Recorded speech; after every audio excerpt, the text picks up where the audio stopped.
Let me tell you something. Hey,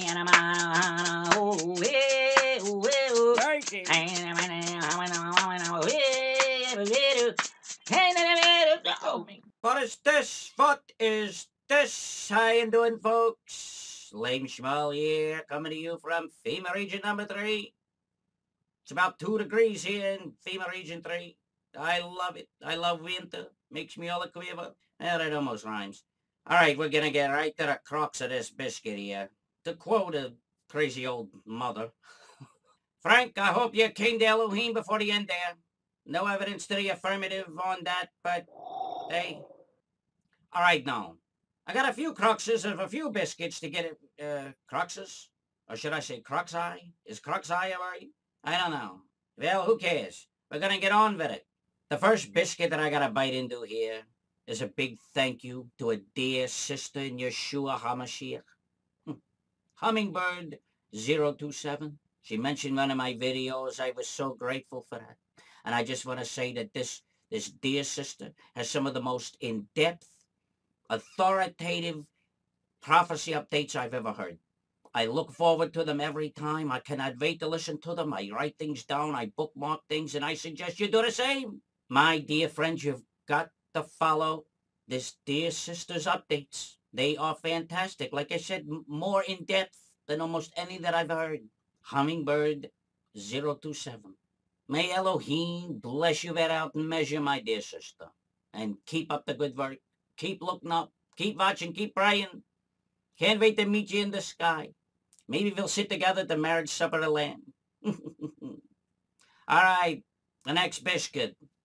The last video I did, I talked quite a bit about the AKP government of one Recep Tayyip Erdogan. That's right, Pastor. And the fact that his government is building a $100 million mosque 13 and some miles from the White House of the United States of America. It is thought that it will be the grandest example of Islamic architecture in the entire Western Hemisphere. That's right, you heard me correctly. The entire Western Hemisphere. Now, I wanted to put this in that video, what I'm going to show you now, but I just slipped my mind. There's so much, you know, you're only so many minutes in the hour, in the day, in the month, in the, Unfortunately, I neglected to put it in that last video, but I'm going to put it here. I'm going to show it to you now. It's going to be something. You won't believe it. When I first started to research about this mosque, when I first heard about it, I went to a website. I'll put the link to that website up in the description box down below. And you'll never believe the ad that they showed the first time I watched this video. And I'm telling you the truth, my friends. Not making this up. I wouldn't dare do that. This is the ad that I saw before the video about the building of this mosque. In emergencies, store shelves can empty in hours. How would you feed your family? Hi, I'm Marie, and I prepare my family with Wise Company foods. Gourmet emergency entrees made in the USA, easy to prepare with up to a 25-year shelf life. Don't wait until it's too late. Be wise and be ready with Wise Company foods. What did you think of that, friends? Right before they show a video about the building of the biggest mosque in the Western Hemisphere, they show a prepper video. A video selling gourmet emergency food. With Marie Mormon, no less. That's too much, my friends. No coincidence there. But don't worry, folks. Especially here in FEMA Region number 3. We got a big white blimp looking over us and protecting us. Give me a break. All right, folks, we're moving on. Moving on. Moving on. That's right. All right. Now, I couldn't think of nothing else to say. Now, another thing that I pointed out in my last video was the fact that my last video was the 5th in which I mentioned that pyramid that I saw on the sun. Perfect pyramid on the sun. Well, I got to talk about it again because it keeps pointing. And the pointy point to that pyramid, my pals, goes back to that statement made by the French foreign minister standing right next to the old withered-up stump Secretary of State John F. Idiot, when they said 500 days to climate chaos. Now, here's how many days we got left. Now, it all depends on how many days it'll be from when you watch this video. But as I speak, let's take a look at the countdown clock and see how many days we got left to the end of 2015.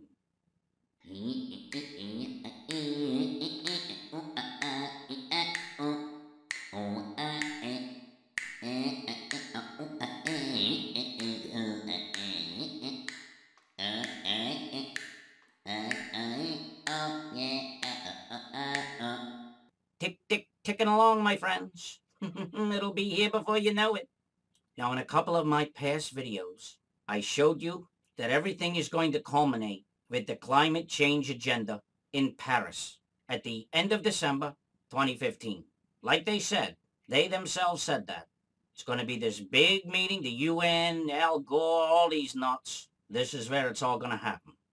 Last December, they met in Lima, Peru. That's one of the things that I think the sun was trying to tell me when it was pointing to South America there. The purpose of the meeting in Peru was to put things together for the meeting in Paris this year, December 2015.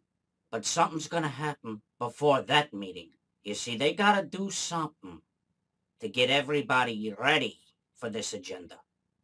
They got to do something to get the people, say, desensitized, so to speak. 6 months before the big meeting in Paris in December. That, of course, would be June. They got something else planned. You may have seen little bits and pieces of it on the web. I'm going to show you some of it now. I'm going to give you some details. You're going to recognize a couple of these faces right off the bat, my friends. Very familiar faces. Wolves. Wolves in sheep's clothing. Take a look at this. The road to Paris 2015. Let's take a little look at this video here. Oh, isn't that nice? June 18th. 7 continents. 7. 24 hours, all day, all night. Artists, yeah. Look at the children, that's interesting. 1 billion voices to take climate action. Oh ho, and look at that little phrase right there, if you can read it there. What does that say? As one. 1 billion voices as one.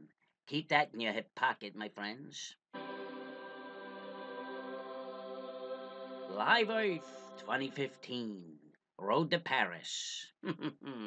1 billion voices as one. All right, let's move on down. See but the next little overview. Oh my goodness, look who it is. Ban Ki-moon. On June 18th, 2015, together with who? Who else? The United Nations. Live Earth will once again create a global series of events over 24 hours on 6 continents. 6 continents. I thought it was 7. The video said 7. This says 6. Come on, Banky, get it together. It's anchored from Paris and New York. Live Earth Road to Paris will be broadcast across all major media platforms and supported by a year-long campaign in partnership with the world's leading brands, NGOs, and nonprofits. Love to get that list. Together, we will bring together 1 billion voices to shine global spotlight on what? On the nations convening in Paris this year. And deliver a single message to all leaders. Take climate action now. So there you go. They want to get 1 billion voices speaking as one with one message. Remember that too. We're going to discuss that. Let's go down a little bit here. Leadership and partners. Ken Wall, Al Gore. Oh my goodness. We're not even going to mess with him. and Pharrell Williams. Mr. Pharrell. We're going to talk about him in a minute as well. All right, now let's go back up here for a second. Let's go back up to the overview. Now, I want to take a look at this little block right here. Sorry, Benky. World Economic Forum announcement. Now, those three numbskulls we just saw, Gore, and Pharrell, they are going to make an announcement at the World Economic Forum. I think that's already been done. Let's take a look at that announcement. I want to invite the legendary artist, beloved creative artist, Pharrell Williams, who is the Oh, wait a minute. Sorry. Hold on. All right, there we go. Get on with it. Pharrell Williams, who is the creative director of Live Earth, to join me on stage with Kevin Wall, the co-founder of Live Earth and the one who makes it all happen. Please come on up. We are going to have one event all over the world on all 7 continents. We said... There we go. He brought it back to 7 again. Ha, there we go. 6, but we've since organized a band in Antarctica. There will be an audience of 2 billion, the largest television, digital, radio network ever created, all as one. And the creative director... Oh, all as one. Remember that? All as one. Oh, check that out. Look at Pharrell there. Isn't that interesting? Look at that. Isn't that somehow he's just standing right there? Hey, look at here. Well, what do you know? Let's continue with the idiots. It is a man I'm proud to call a friend who I admire greatly, Pharrell Williams. Tell us about it. Sorry. First of all, thank you for having us all here. In 2007, I was lucky enough to be named the creative director of the Live Earth event, in which case that we convened in Rio, Ipanema, on the beach of Ipanema, and it was Lenny Kravitz and myself. And it was Lenny Kravitz. Remember Lenny Kravitz was on the Super Bowl with Katy Rich Girl, Katy Perry. Interesting. Okay, go ahead, Pharrell. On the beach, and we had a ball. And it was a fairly new subject for me, but it was a very interesting challenge. And I know. Oh, now look at it now. Boy, they're really, man, oh man, look at that. They're really, they're giving us a lot to talk about, ain't they, folks? All right, go ahead. Noticed that here and there people would, you would have pundits and you would have comedians who didn't understand global warming. And so we were often ridiculed. Blame the comics. That's what they always do. Blame the comedians. But after seeing such an incredible presentation and watching the news, I think you guys know how serious the global warming thing is. And so for us, we're taking it very seriously. And we wanted to do something very different this time. Instead of just having people perform, we literally, and I can't go all the way into it now, because some interesting surprises coming out soon. Ooh, interesting surprises. I wonder if they're going to have Left Shark come out.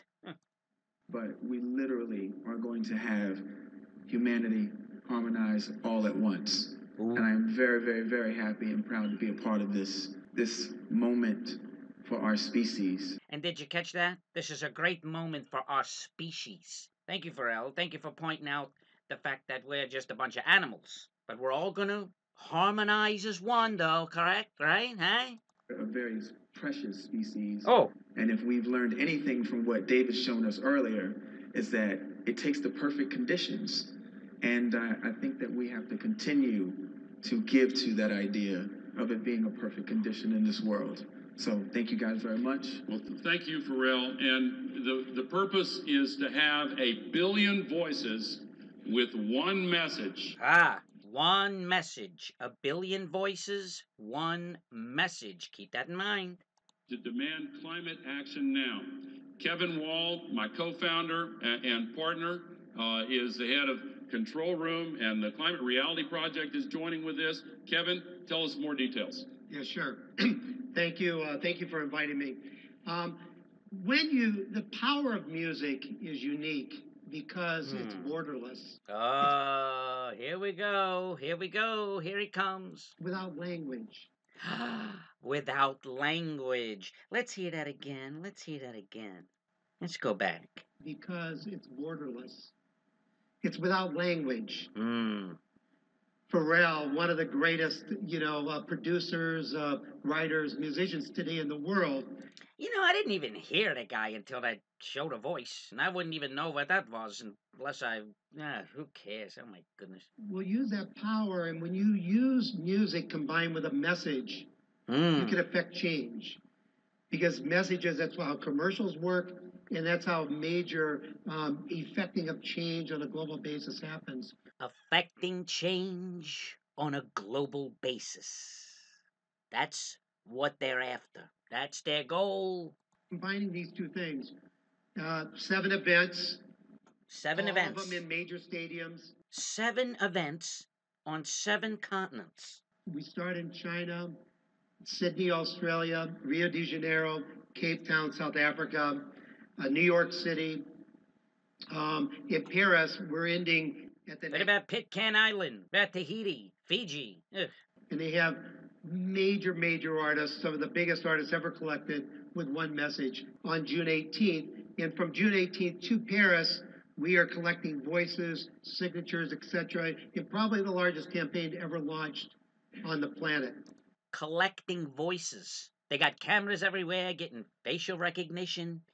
Now they're collecting voices. Pharrell Williams, which has some amazing things that he's contextualizing and putting in this so that every voice on the planet is heard. Let's go back. I caught something here. Look at this. Look. Of the world. Isn't that funny how it's cut off right up at there at the top? That's what all this is, my friends. It is of the world. Go ahead. Contextualizing and putting in this so that every voice on the planet is heard. We've assembled a team of a coalition of the largest technology coalition in history. Largest technological coalition in history for this thing, folks. The largest NGO coalition has ever come together, and we're working with the major networks, television networks of the world in 193 countries. We've cleared about 102 of them now, all broadcasting, all in the same day, this amplified message to kick this into Paris from June to December. Please join us and be one of the billion voices saying in harmony, take climate action now. Thank you very much, ladies and gentlemen. All right, I'm going to talk about these 3, well, whatever they are, in a minute, but I want to point something out here. Take a look at this. Take a look at this little thing right here. I noticed this. Actually, my nephew pointed this out to me. Look at that. Is that a 6? Look at that. It kind of looks like a 6, right? Oh, goodness. Look. Looks like another one right there. And looks like a third one right there. Is that a 666? I don't know. Just a little food for prophetic thought, my friends. Just kind of looked interesting. Thought I'd point that out. All right. These 3, well, whatever they are, they started this live Earth thing. And you know when they started it? They started it on a particular date. I'm telling you, these, whatever they are going to be held very accountable for what they're doing and for what they've done. I want you to take a look at the date that this all started. And you tell me if they're not filled with pride, putting their finger in Elohim's face, almost like, Isaiah 9:10. The bricks have fallen, but we will rebuild with hewn stone. I'm not talking about anything falling there, but it's just the boldness and the shaking of the finger and the rebellion in their hearts against Elohim.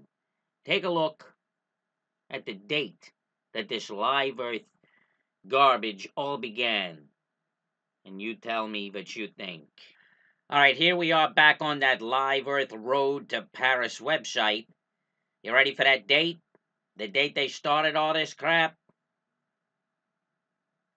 777. We began by making the world aware. They began 777. That, of course, is July the 7th, 2007. You don't think that's bold and in the face of our Elohim?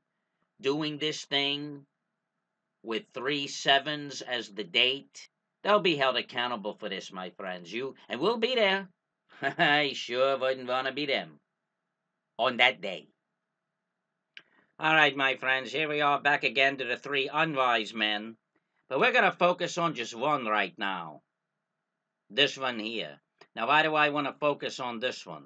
I want to focus on this one because out of those 3, he is the most influential. Take a look at what this article says. Okay, this is an article from The Guardian. It was written on Saturday, the 8th of March, 2014. The 8th of March. That was the day that the Malaysian plane disappeared. Day before Daylight Saving Time, 2014. I just want you to look at that little paragraph right there. Mention Pharrell Williams to anyone who knows anything about music, and they will start throwing figures at you. Do you realize that Pharrell is responsible for 50% of the music played on radio? Or is it 60%? Now, they're not making that up. That's why he is the most influential of the 3. But then again, who in their right mind would ever be influenced in any way by Al Gore? All right, another reason I focus on this one is because a lot of folks have this idea that he's a Christian. He's not a Christian. He's an Antichrist. He is an Antichrist. Look at what he said about being a Christian. All right, now this is from the same article. Let's read this little paragraph here together. He sits down with his meatballs, coleslaw, and salad, clasps his hands together, shuts his eyes, and prays silently. Does he always pray before eating? Course. How could you not think where it all comes from? How could you not thank the Master? And here's the important part right here. He describes himself as a Christian on paper, but really a universalist. Has he become more religious over time? No. God has always been my friend. That's what he says. And the last thing I want to say about him, other than the fact that no one should ever trust this man, he is unstable. And why do I say he's unstable? Well, here's some evidence. Singer Pharrell Williams says people who don't believe in God are incredibly arrogant, pompous. So he thinks that those who do not believe in God are arrogant and pompous. And yet, look at whose picture he takes with him wherever he goes. Carl Sagan, the most arrogant, pompous, oh my goodness. Look at what he says. Carl Sagan is with me at every show. Carl Sagan, a man who said this: I often talk about the God hypothesis as something I'd be fully willing to accept if there were compelling evidence. Unfortunately, there is nothing approaching compelling evidence. That's the man who is always with me at every show, says Pharrell. He says that he believes in God. He says that he prays. But what God is it to whom he prays, my friends? Let's think back to the recent Grammy Awards. Let's take a look at Mr. Pharrell Williams there. But as you can see, I'm at your service, Lord. He said at the end of his performance, as you can see, I am at your service, Lord. Now I ask, Pharrell, what Lord are you talking about? Because a little while earlier, before you did this performance of your song Happy, and we'll mention that in just a moment, just a little bit before that, you were clapping and dancing around to this. AC/DC's Highway to Hell. Ha! Look at that. Right there. Look at that one, folks. You know who that is? Jamie Foxx, the man who called Barack Obama his Lord and Savior. Let's see who else we got here. Oh, look, Hanoi Jane. Ha ha ha, she's clapping along the Highway to Hell. Look at that, isn't that something? Oh, look who it is. What do you know? I don't even have to say. Oh, and look behind her. There's that other guy from The Voice, whatever he is, a country dude. Yeah, he's getting into. Look at her. He's clapping. Oh man, look at them two with their devil horns on their head. Ah, there he is, Mr. Pharrell Williams himself. What did he say? I'm at your service, Lord. And just a little while before that, he was clapping to AC/DC's Highway to Hell. So why do I say that this man is unstable? Number one, he says he's a Christian, but he's also a universalist. Number two, he thinks that people who do not believe are arrogant and pompous, yet travels with images of Carl Sagan, a man who taught that evidence of Elohim does not exist. Number three, makes a public statement that he is in the service of the Lord, while at the same time giving public praise to and participating in an open display of satanic worship. Now I ask you what type of person does the word of Elohim say this man is? The word of Elohim says that he is this. And what does the word of Elohim go on to say about a man? Who is this? It says this. A double-minded man is unstable in all his ways. All his ways. This man right here is unstable because the word of Elohim says he is. And by the way, check out this little movie made in the middle of his performance at the Grammys. You think maybe that's Hands Up, Don't Shoot? And the guys and the people there in the hoodies, you think that's a Trayvon reference? And don't think he ain't gonna try to make his little racial statements either. He's a slick one. For the young folks out there that think this guy's alright, he is an antichrist. He's in on all of this New Age, universalist garbage into this global warming lie. Steer clear of this man, or whatever he is. All right, folks, we're back to this again. Now remember, this live Earth, road to Paris, it is all to get people desensitized and ready for an agenda. This take climate action agenda. This UN 8 millennial development goals and post 2015 goals agenda. Agenda 21, whatever you want to call it. It's satanic is what it is. And this thing is trying to kick it all off on June 18th, 2015. And of course it all culminates at the end of December of this year in Paris at that UN climate change summit or whatever you want to call it, which of course is convening to avoid climate chaos.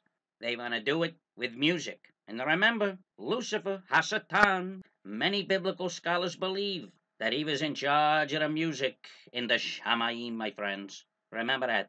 And that one guy, that Ken Wall, the white-headed nut that we saw before, he was talking about how music is borderless and that music is beyond the barriers of language. Does that sound familiar? Have you heard that before? What they want to do is bring together 1 billion voices to take action as one. Sound familiar? Has that been tried before?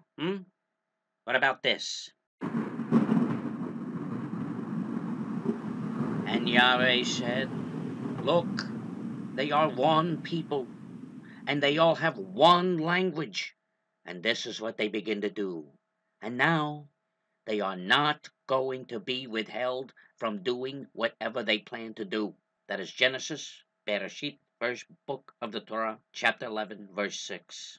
The Lord told me not to put the next verse up there. He told me not to go on to Genesis 11:7, because 11:7 says that he went and he confounded their languages and scattered them abroad so that they couldn't do their plans. This is a prophecy, my friends. This is for now. This is from the first book of the Bible about the first rebellious government, and look what it says. They are one people with one language, basically one voice. And Elohim says, this time I'm not going to withhold.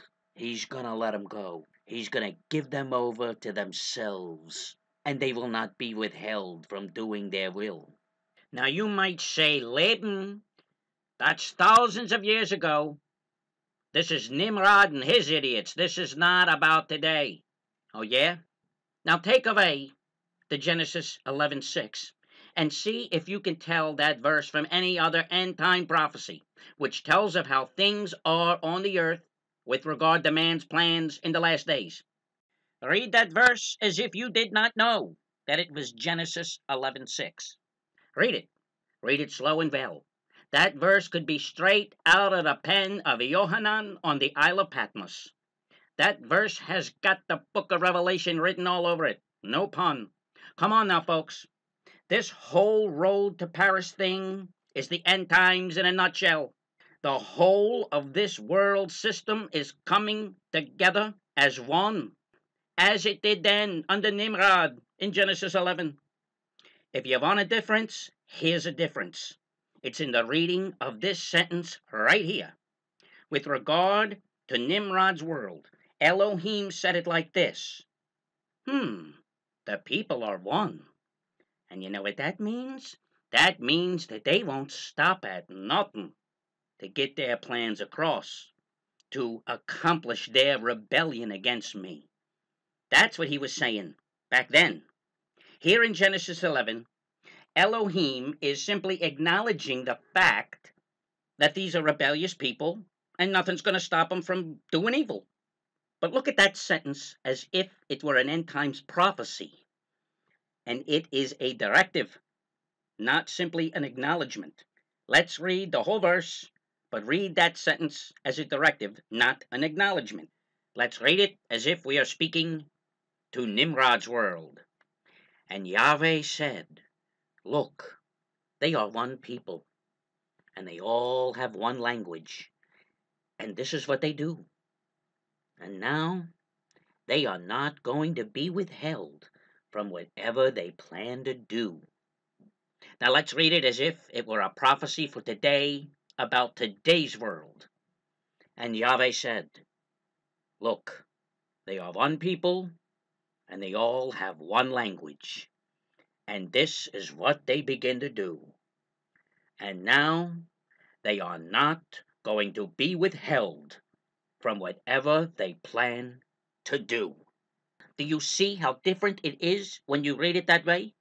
Do you see how it changes it? How it makes the verse relevant for what is going on today with this road to Paris?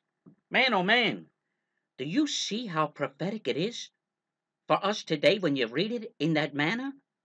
Do you all understand the implications of this? This meeting at the end of this year, a Shemitah year, a 7th Shemitah at that, it's a sign of signs. They have to get everyone on board with this agenda, people. Now, did you hear what that Kevin Wall said? He made two very interesting statements. He said they are collecting voices. Have you ever heard of such a thing? Even today, collecting voices? And they need our voices, too. He also said this. Pharrell Williams has some amazing things that he's conceptualizing and putting in this so that every voice on the planet is heard. Every voice on the planet is what he said. This is a global endeavor that in their way of thinking requires not many voices, but every voice on the planet. That's what he said. You're going to go along with that, my friends? You're going to let them collect your voice? I'm not talking to the lost now. I'm talking to the believers. Born-again believers. No, we're not going to go along with this because we will be gone. How do I know that we'll be gone? Because the scriptures say nothing about all of us born-again believers rising up and fighting against these idiots. We are not here. Find me one verse of scripture where it says that born-again Christians rise up in rebellion against the Antichrist. You won't find it.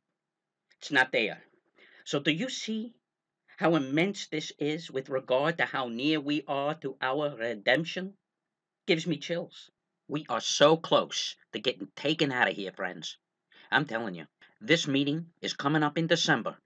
And like it says up on that screen, they are as one with one voice, with one single message. Just like Nimrod and his bunch. And Elohim said that this time he's not going to withhold them from doing their evil. Now, as I speak, they are still being withheld, but it won't be for long.